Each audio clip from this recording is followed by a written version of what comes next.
All right, we got a really good one for you today. This is Ian Troop's Jig Sculpin, and this has been one of my absolute best producing sculpin patterns on the Credit River, the Grand River for brown trout, rainbow trout.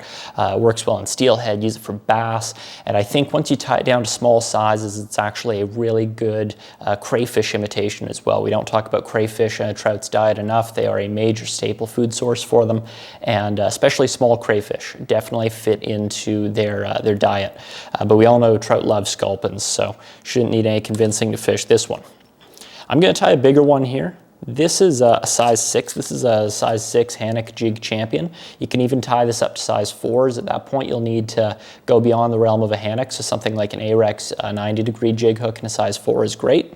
But I'll tie this one all the way down to about a size 10, and I think at that point, that's where the crayfish element really kicks in.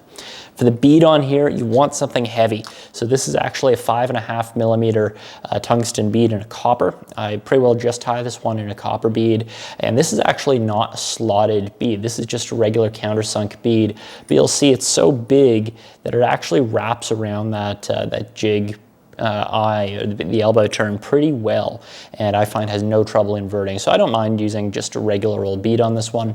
Once you get into smaller sizes, it'll downsize the bead a bit, and at that point you can just use a regular slotted bead, and that's fine. Just to lock that bead in place, I generally use a little bit of wire. So this is just an 025 lead wire here. I'm not going to go overboard with this, just a few wraps behind, really just to secure the bead in place.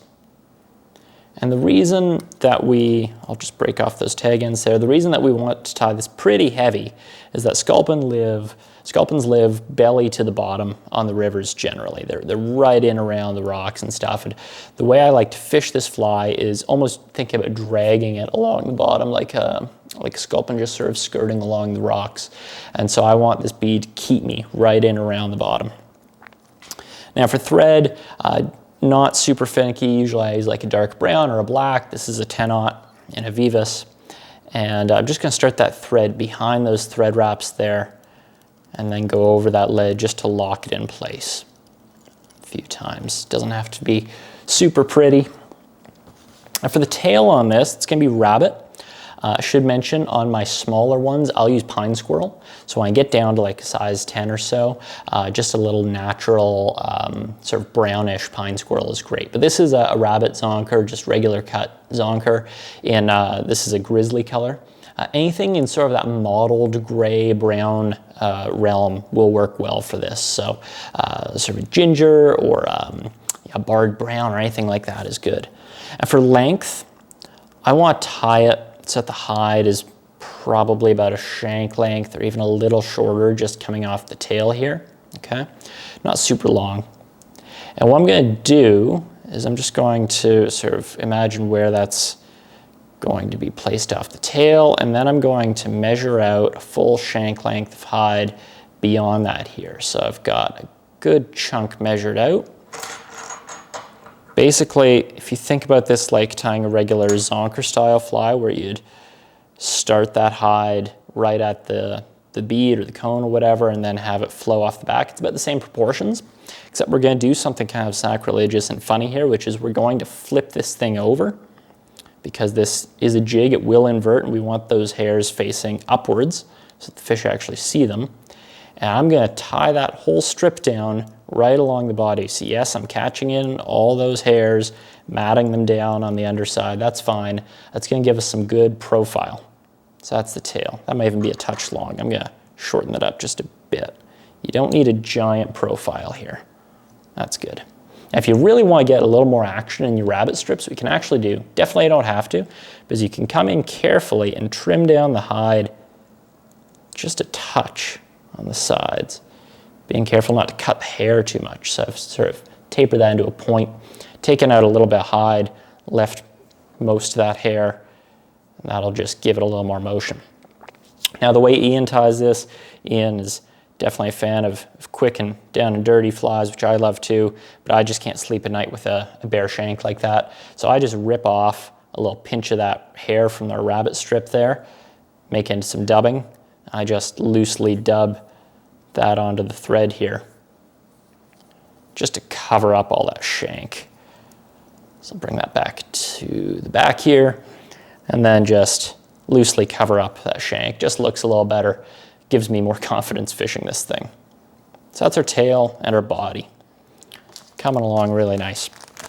Now, to sort of finish off the body here, give it some more profile, we've got some grizzly marabou. This is really chickaboo, so it's the small stuff of chicken, not a turkey. And I really like the grizzly. If you've ever seen a sculpin, you know that they have tons of modeling, tons of variegation in the color of the things. So this barred stuff really gives it a nice look. I love this stuff for all kinds of flies, but it's just great for a sculpin. So this is a tan, or you could use a brown. You could tie this in an olive too if you want. I'm just gonna pull off some of the fuzz down at the bottom here. I'm looking for a fairly full feather, something with decently long barbs. And what I'm gonna do is I'm just gonna pull back some of the fibers from the tip of the feather here. I'm gonna tie it in. Make sure it's good and solid. You can come in and just break off that tag end. And then I'm just gonna give this a couple wraps at the front. So just coming in, pulling back those fibers as I wrap to try and keep them from getting matted down, just like you would a steelhead fly. Just really taking my time, making sure that they don't get trapped.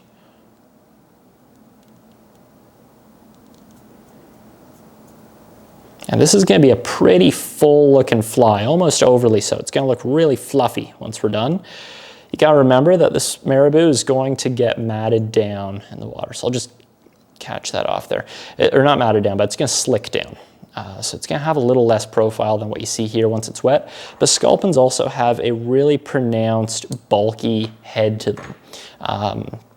They're sort of that teardrops shape that you see in a lot of minnows, except they're a little flatter, but it's really exaggerated with sculpins, where they do have this fat head and thinner tail. So this is going to help us create that profile.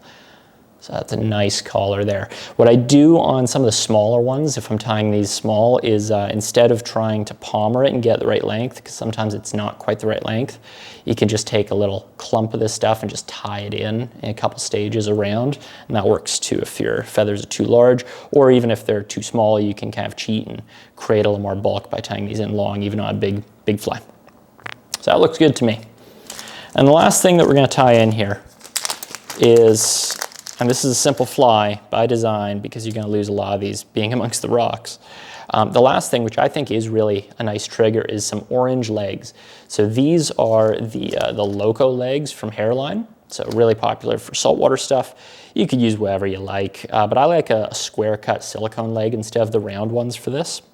I think they sink a little better. And I'm just going to take 2, maybe 3 legs on a big one, if you were tying this big, and I'm just going to take those legs, put them alongside the fly, and I want them to go back not quite to the end of the tail, maybe 2/3 the length of the body. Tie those in on the side.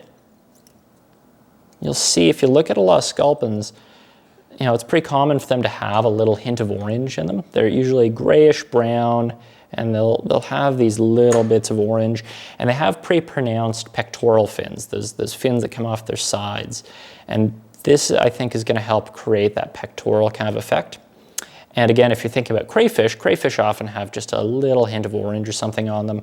Even if they don't, because crayfish's colors can vary a lot, and sculpins can too, depending on bottom color. At least it's just a nice hot spot. So I always put the orange in here. You'll see it's not a crazy fluorescent orange. It's sort of a natural burnt orange, Sims orange, if you will. I'm just going to trim those to be about the same length. Again, I don't want them super long because I want them to kind of stick out from the sides a little and give me that profile. So you'll see they have a little stiffness when they're cut a little shorter. They stick out a little bit. So that's looking nice to me. You can finish the fly here. Again, just to finish it off a little nicer, what I like to do is I'll just find a rattier marabou feathers like that. I'm not going to use for one of these flies. It's not very nice. Just rip off a few fibers from the side. And I'm just going to very loosely dub them onto my thread, like very loosely. I'll just put a couple turns right up at the head here. You'll see that they kind of stick out all over the place. They look really ratty and messy, but that's great. I think it looks really buggy. Helps fill in that gap where the thread was. At that point, I'm just going to throw on a whip finish here. You can add If you want, a little bit of super glue, or I'll use a little Solaris Bone Dry here, just to keep things from coming undone. And you don't need much here, just enough to touch up those thread wraps. I almost always lose these things to rocks before they get a chance to be beaten up too badly by fish. And that's how you want to fish them. Like I say, sculpins, they're kind of belly to the bottom usually. So, you know, be ready to lose these things if you're fishing them right. Just to free up some of those fibers, you can use a bodkin or just a little Velcro, just to fluff up those dubbed marabou fibers at the head here. Get them flowing into the fly. You'll see they just kind of disappear into the collar. They don't look really ratty, but they help fill things out a little. And that's Ian Troop's Sculpin. Again, terrific trout fly, really good bass fly, great on steelhead. You can tie it in different colors. This is my favorite. And just work on bouncing the bottom with it, sort of drag it, or do a real just like steady lift and then fall, and really fish that fall. Really killer fly, and a nice subtle streamer that works really well on a Euro rod. So give it a go. Let us know what you think.